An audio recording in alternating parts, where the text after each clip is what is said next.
See, firstly, I don't think there should be any confusion at all. Okay. The foreign direct investment policy is very clear. The political philosophy behind it is also very clear. That was decided that single brand retail will be allowed. Multi-brand retail Will not be allowed. further not be allowed. Yes. How do you define single brand retail was an issue. And therefore, it was already clarified that whether inventory based model or non-inventory based model. Yes. So all that is issued there. So as far as that is one part. So there is absolutely no confusion or there is a clarity. True. The second part is any foreign direct investment comes into the country.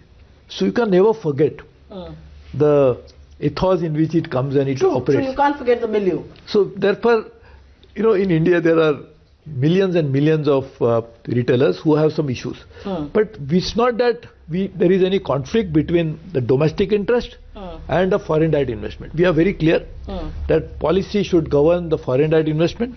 We have tried to make it as simple as possible, as transparent as possible, as participatory as possible. And we are saying that whoever wants to come in is most welcome and it will be guided by a stable policy framework. Now, in case there are any issues, can always be dealt with. The Secretary DIPP has been in touch with all those who are having any issues, so we'll definitely be looking into I that. think your worst critics will say that you've always been open to feedback and you've always been open to making changes if required. The reason why I began the interview on not a very conciliatory sort of a question note is because if the restriction was on FDI and e-commerce en masse, I don't think anybody would have had a problem. This restriction is largely on marketplace models that are foreign owned. These restrictions do not pertain to domestic models, and which is why people wonder, are you looking to create a monopoly here? Domestic models can offer steep discounts, they can get into exclusive partnerships, they can sell private labels and all of that. Why this non-level playing field? Because some people say this favors Reliance Industries, this favors big Indian retail vis-a-vis foreign owned companies. See, we are coming out with the e-commerce policy per se. So once the e-commerce policy, which was actually started as the Commerce Department started it, now it is with the DIPP which is actually looking into it. We had a huge number of people who have been consulted, and if you recall, this is the first time the policy was framed on the basis of all the stakeholder consults. They're part of the process. So it's not a consultation, but they're integrated into the process. So now what we want to do is to understand when this policy comes in, e-commerce policy, we'll deal with the point that you are talking about, whether how the domestic versus foreign, all those issues will be dealt with. So you believe there is scope for dealing with this particular issue? So that part will be dealt with there. Okay. As far as FDI is concerned, you try to understand, FDI comes in. So like those who are operating domestically, they are operating here anyway. So there is no policy required for that. Now e-commerce policy is a subject specific policy. Whereas FDI is a policy which is related to foreign direct investment, related to a particular sector. So therefore, in dealing with that, obviously the single brand retail model was thought. And when you talk about single brand model, how does single brand operates at a marketplace has to be defined. Otherwise, how can you say that a single brand retailers are allowed, but how they'll operate in marketplace will not be decided. That's why it is a clarification more than anything else. Sure. So therefore, this clarification, if it meets with certain issues, as Secretary DIPP is going to meet all of them and is meeting them, he has been in touch with them, we'll find out what is the issue. No, I appreciate the point that you are saying that to the specific point about a non-level playing field, it will be dealt with in the e-commerce policy. The reason why, sir, I asked that question is that whether it is don't get into exclusive partnerships, whether it is sale of private labels, whether it is no deep discounts, and obviously you're trying to protect the small Indian shopkeepers, there is no denying that. But are you also not at the same time telling e-commerce companies how to do their businesses? That's one criticism. No, this is absolutely up to them to decide their business model. But this is a part of their business model. I know, but now the business model should conform to certain policy. So when we are talking about single brand, I can say I have a multi-brand business model. So now the single brand business model has to be further articulated what that business model stands for. So that is what is the articulation of it. As I said, it is, if they have any issue, they can come and talk to the Secretary DIPP. We'll find out what their real issues are. We'll find out. But let me make it very clear. We are not interfering in their business, how they should do business. It is not my business to decide how they should do their business. Our issue is very clear.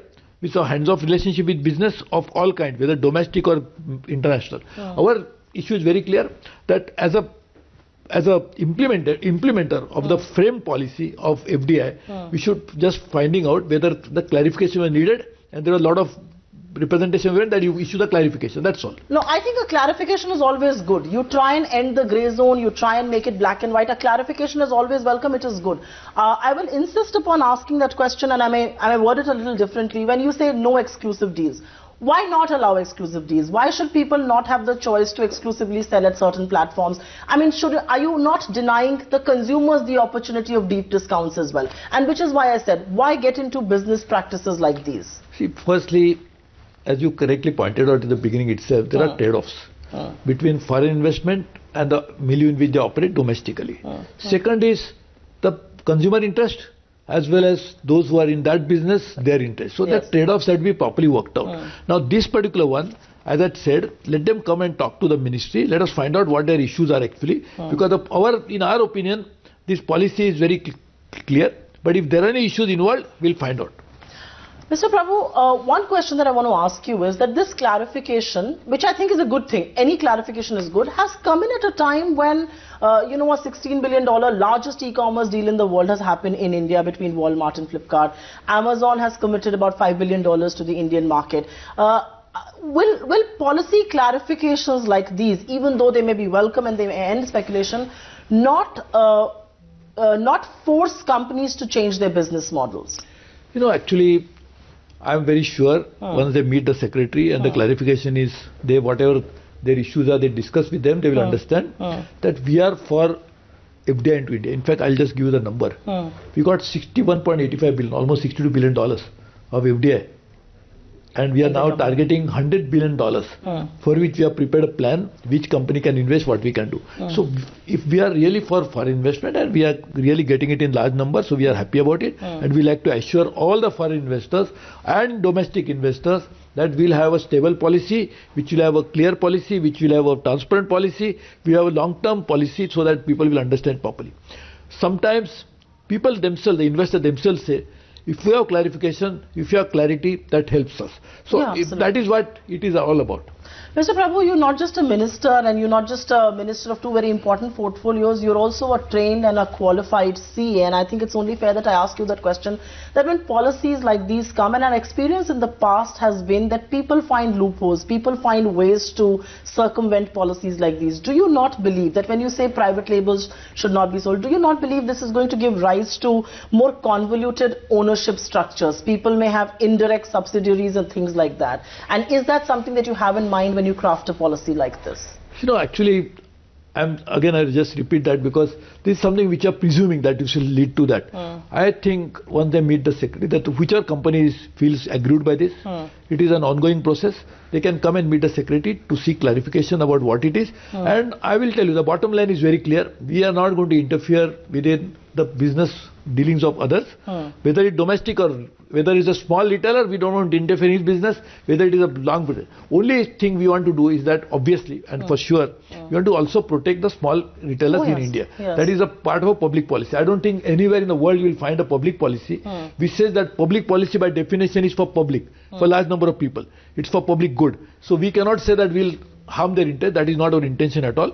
Therefore, at the same time, without harming the interest of a private retailers, small retailers in India, if we can get foreign direct investment and they can also do the business in a transparent way, which is good for them, good for the economy, even good for the retailer, that's the best business model. You are a known public figure, but you're also a very candid policy maker. And if I may ask you a last question on this and move forward to the other big picture questions.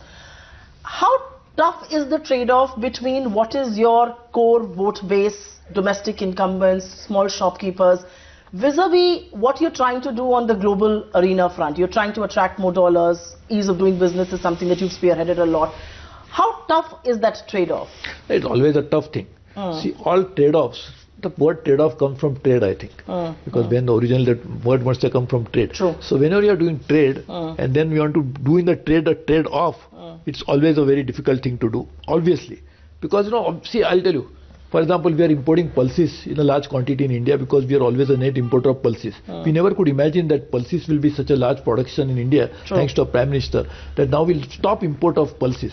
So that has created issues with the exporters of pulses. Australia, Canada, Myanmar, our neighbor.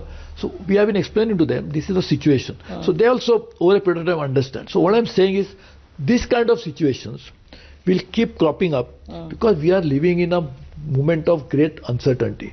We are living in a moment of mammoth changes that are happening in a shortest possible time. So when we are dealing with such a situation, obviously there will be some surprises, there will be some issues. So to deal with it, the best way to do is to engage with the dialogue, to understand people's concern and to address them as much as possible. But I want to again tell you, as you said the last, I will tell you lastly, without harming the interest of the retailer, we'll be very happy to work with all those investors within India, outside the country, to ensure that we come out with a transparent, business-friendly policy which will not violate their rights, but at the same time will not encumber upon the issues related to the small tailors. Because I think your track record so far has been that you've got people on board and have made policies. You haven't made one-sided policies. That's been your track record. And you know, when a policy like this comes and there is speculation that some of the big global retailers could be moving court, one worry is what is Mr. Suresh Prabhu's take on this? And I think you've clarified that you're willing to... I want to really talk to them. As I told you, I think the major two retailers who have been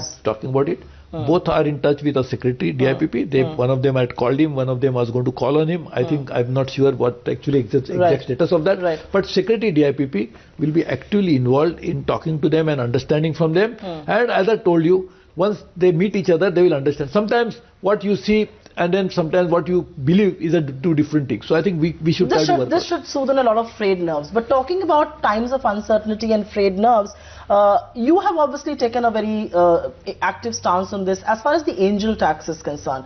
It's been a year, it's been an ongoing issue. The finance ministry is assured this has not happened. But why is it failing? Why is the message not falling on the ears of the tax man? Because you know, tax receipts are still going to startups and they are a little worried about what is really happening on this front. Is there a lack of communication there more than... The finance minister is particularly very equally concerned as much as I am, and we are working together to find out a solution, because angel tax means that we have to be like angels. So I'm sure the response to angel tax also will come in the form of an angel. I hope that it happens. We are pursuing this matter, and the finance minister is also actively involved in this.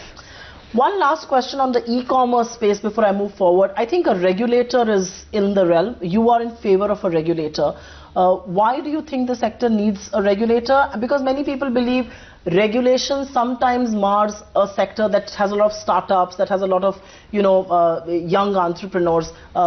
Why do you realistically believe a regulator is warranted? See, firstly, we are not, there is nothing has been decided or anything like that. As I said, it will be public domain. But just to talk about it broadly, philosophically, not about this. Again, I am repeating because otherwise we will feel that I am talking about regulator, that means we have decided. Nothing has been decided, no decision has been taken. I am just saying, rather than you are asking me a question which is very valid, that why you did this. So rather than we doing everything, if there is a third party, an independent body like a regulator, which will take on board the interest of all those who are likely to be affected, and they make it, is it a better thing? I have got experience of having a regulation in power sector. We have massive regulators we created in power sector. It has succeeded quite well because it worked for the interest of the generator as well as the consumer, as well as the distribution companies. So I think this, but I am not even talking about any regulation on e-commerce. That's not what I am talking about at all. I am just talking about regulation as a concept, that rather than taking decisions administratively within the ministry, if we can actually have a completely transparent process of deciding on matters of this magnitude and of this kind, that is always a better idea rather than deciding within the ministry. But shouldn't the CCI be able to do some of what the regulator will do, which is predatory pricing, which is anti-competitive practices? No application of mind on this at all. This will be a broad public policy. When it will be discussed, I can even tell you today honestly, there is no decision taken at all on this, not even application of mind on it. Mr. Prabhu, the last time we spoke, we were in the middle of what looked like a full-blown global trade war. Do you believe the worst is behind us? You know, firstly, when you talk about global trade war, obviously this is the largest two economies which are trying to fight with each other, China and US. US and China. US is the largest, China is the second largest.